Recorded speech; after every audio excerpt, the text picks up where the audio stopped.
The officer was on patrol at the hospital when the handle of his knife shifted and knocked over the acid on the table, and the whole bottle went into his boot. By the time the officer found the smoking boot, it was too late. Half of his leg was practically gone. With the officer's screams, the woman beside him looked very scared on the surface, but she didn't know that all this was carefully designed, because the woman had just noticed that when the officer moved back and forth, the command knife in his hand would also swing a certain amount. So she deliberately placed an open bottle of concentrated sulfuric acid on the edge of the table, then pretended to open the drawer and move the chair back to a specific position so that the officer passed through the aisle narrowed. Then the officer's knife handle naturally touched the acid on the table, and the scene just now happened. The woman is an ordinary pharmacist in the hospital named Anna because the invading army killed his parents, so he has to create an accident to destroy the whole company of the invading army. She first took out 3 sugar cubes and put them against the door of the corridor. Then she adjusted the position of the bottle holder next to the door so that one side was facing the window.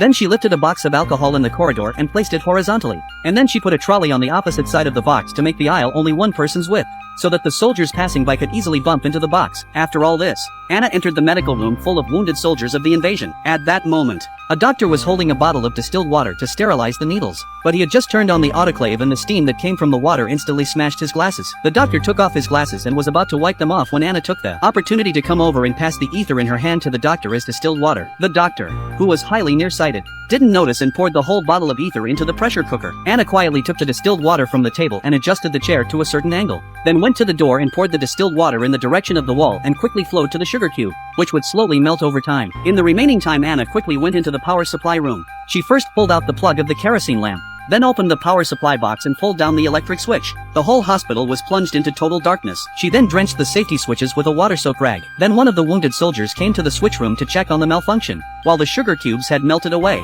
the loose door opened inwards and hit the shelf behind it, which in turn knocked down the autoclave filled with ether and needles. Instantly, countless needles from the autoclave shot at the invading soldiers.